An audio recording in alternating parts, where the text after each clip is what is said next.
V-critical is a procedure new to Genstat 19 that uses a parametric bootstrap to estimate critical values for a fixed term in a REML analysis. The conventional way to assess fixed terms in a REML analysis is to use either Wald or F-tests. However, the Wald test generates significant results too frequently, and whilst the F-test is more reliable, the denominated degrees of freedom needs to be estimated, and this is not always possible.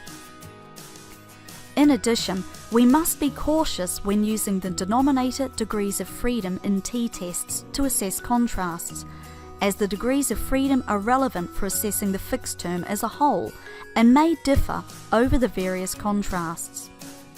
V-critical provides us with an alternative method for assessing fixed terms and contrasts.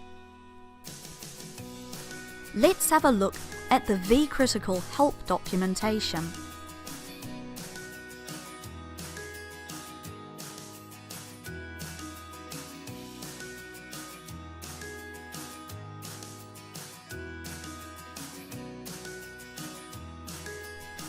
V-critical generates critical values for the F, Wald and T statistics by taking their appropriate quantile obtained from bootstrap samples.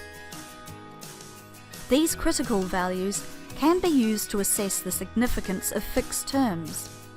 In addition, critical values for T statistics enable you to determine the detectable size of a contrast in a two-sided, one-sided, non-inferiority or equivalence test.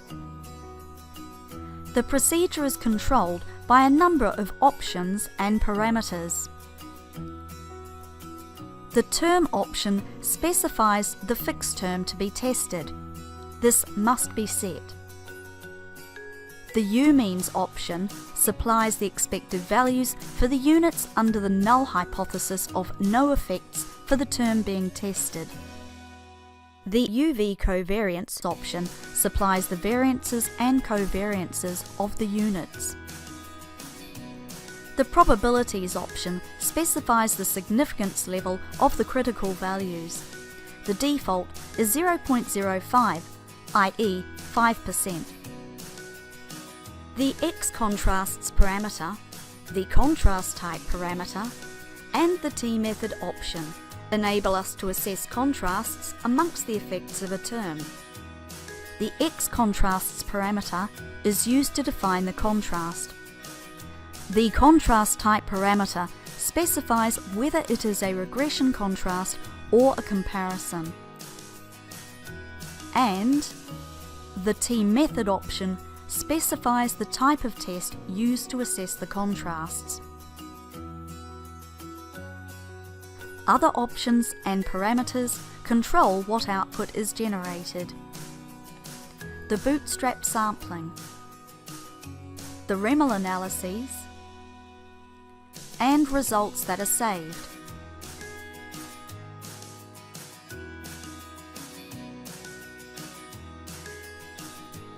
Let's demonstrate V-critical using the Oates split plot experiment.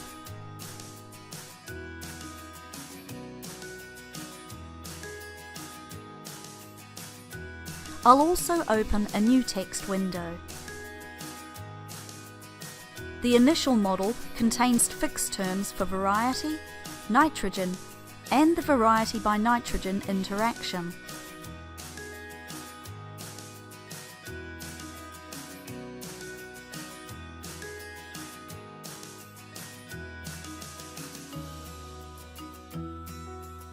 We'll use V-critical to assess the significance of the interaction term. To do this, we must first obtain the expected values, i.e. fitted values, under the null model with no interaction. This null model is defined using the V-component directive in the usual way. We'll store the expected values in a variate named fit using the fitted values parameter of REML directive.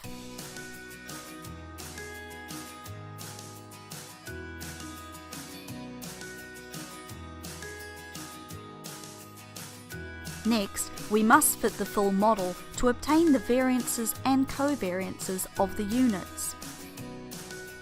Using vkeep, we'll save the unit-by-unit variance-covariance matrix in V.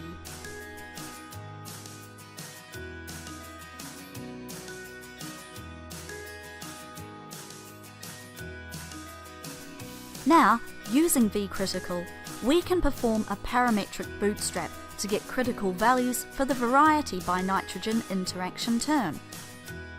Set umeans to fit. This contains the expected values under the null model. Set UV covariance to V, which is the unit-by-unit variance-covariance matrix. Set term to the fixed term we want to assess, variety.nitrogen.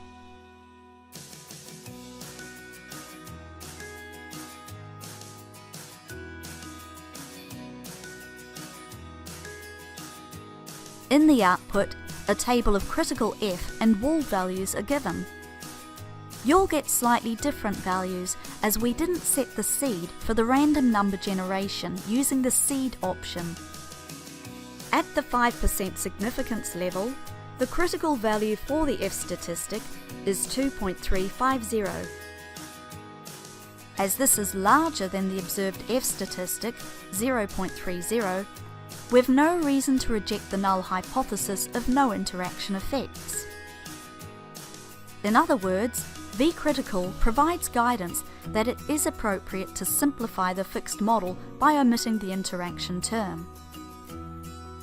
Similarly, the observed wall statistic, 1.82, is smaller than the critical value, again providing evidence that we can drop the interaction term from our fixed model.